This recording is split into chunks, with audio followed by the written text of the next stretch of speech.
Picture this, a civilization so incredibly powerful, so mind-bogglingly wealthy, and so technologically advanced that it literally ruled the oceans.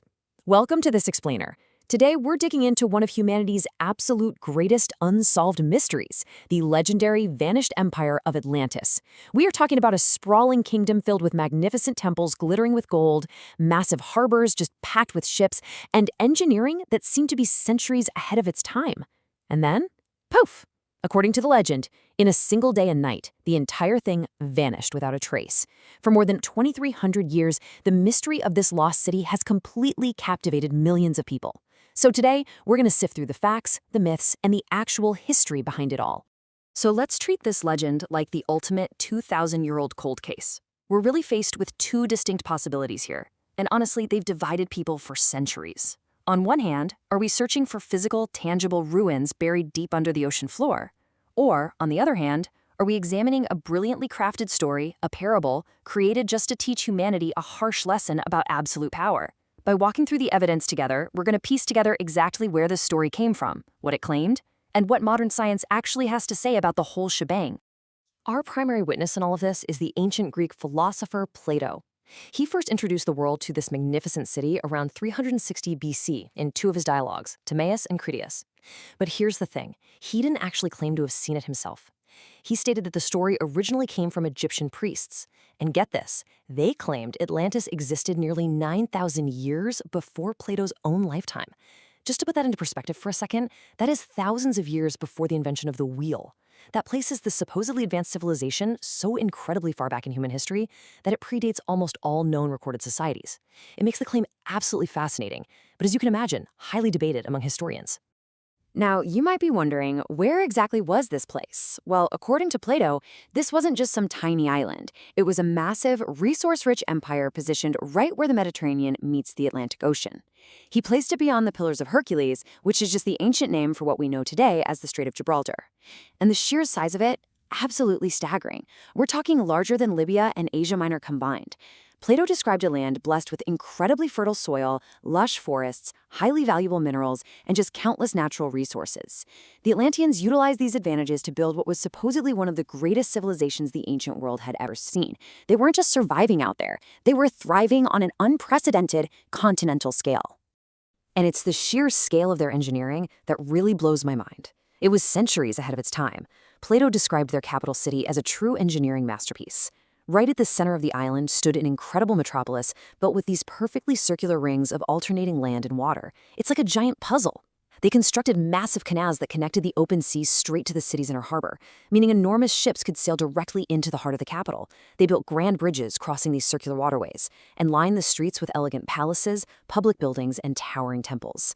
They supposedly possessed an organized government and skilled engineers that would rival even modern capabilities.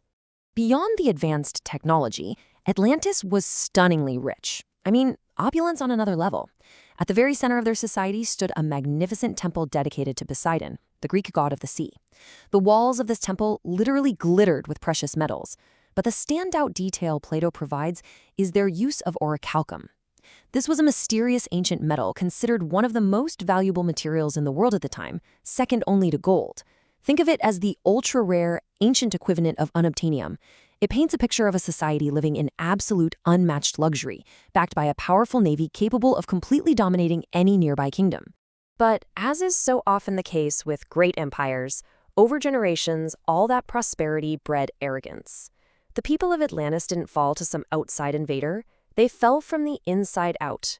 Slowly but surely, they abandoned the wisdom, justice, and humility that originally made them so great. In their place, unquenchable greed replaced honor, and raw power replaced compassion.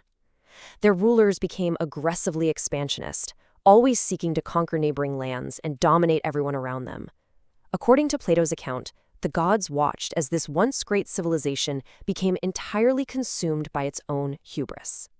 Finally, Zeus, the chief of the gods, decided that Atlantis had gone entirely too far and had to be stopped. And then came the catastrophic end. Boom! Without any warning whatsoever, the island was shaken by incredibly violent earthquakes. Mountains literally split apart, volcanoes erupted, and gigantic, towering tsunami waves crashed onto the shores. These waves collapsed their magnificent buildings and completely swallowed those perfect rings of land and water. In just one single day and one terrible night, the greatest civilization the ancient world had ever known disappeared entirely beneath the sea. Nothing was left behind except the legend itself. It is, quite literally, the ultimate story of sudden, total destruction.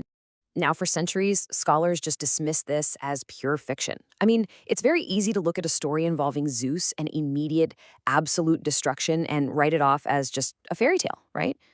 But let's shift gears for a second and look at the scientific timeline to see if geology holds any physical clues.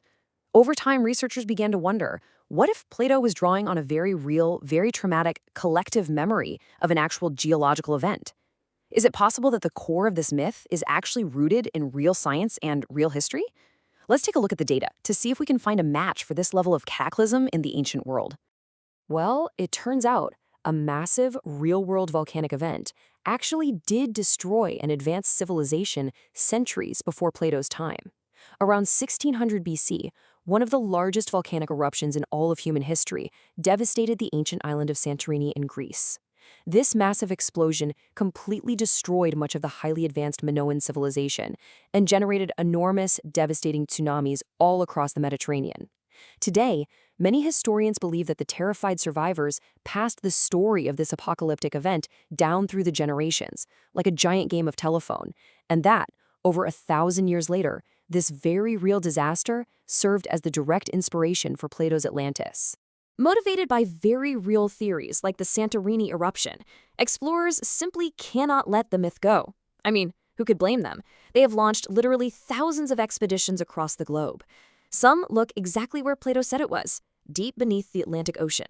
Others have broadened the search to the coasts of Spain, Morocco, the Azores, and some have even gone to the absolute extreme of searching beneath the ice of Antarctica. No way, right? But the sheer allure of making the ultimate archaeological discovery has driven this relentless global hunt. But every single time modern technology sparks excitement, harsh reality sets in. Take the famous 1968 Bimini Road discovery, for example. Divers found a series of massive geometric stone blocks resting beneath the shallow waters of the Bahamas. The headlines went wild. They immediately announced the discovery of Atlantis. But when geologists actually went down there and investigated, the reality was much less magical. They definitively concluded the formations were just naturally created limestone that happened to fracture in straight lines. We see this happen repeatedly. Satellite images or sonar reveal strange underwater shapes, excitement completely peaks, but the scientific proof always falls short of the myth. This constant, endless searching really highlights a stark contrast between the fictional underwater kingdoms we see in movies and what most historians actually believe today. Pop culture has totally transformed Atlantis into a sci-fi wonderland, a literal sunken city filled with forgotten knowledge, magical energy sources, and advanced underwater tech. It's inspired countless movies, video games, and books. But historians, they view it entirely differently. They firmly believe Plato never intended this to be read as literal history. To them, it's a philosophical allegory. It was a sophisticated thought experiment designed to teach a hard lesson on the fall of empires and to serve as a flashing warning sign about human greed and pride. Because whether Atlantis was a real place or entirely fictional, the underlying message Plato was delivering remains completely timeless. History has shown us repeatedly that powerful empires usually don't just fall to outside forces. They collapse from within when corruption becomes stronger than virtue. Plato used Atlantis to demonstrate that wealth and technological superiority absolutely cannot save a society that has lost its moral compass. It's a stark, undeniable reminder that arrogance is almost always the precursor to destruction. So, I'm going to leave you with this final thought to ponder today. Perhaps Atlantis was never actually meant to be found by explorers, but rather understood by all of us. While the physical truth of the lost city remains hidden beneath thousands of years of mystery, maybe we've just been looking for the wrong kind of treasure all along. Until undeniable physical evidence is discovered beneath the waves, Atlantis is going to remain right where history, myth, and imagination meet. But perhaps its truest legacy isn't made of gold or orichalcum at all, but rather the enduring wisdom that no society is too big to fail. What do you think? Are we destined to one day find its ruins, or are we simply meant to learn from its fall?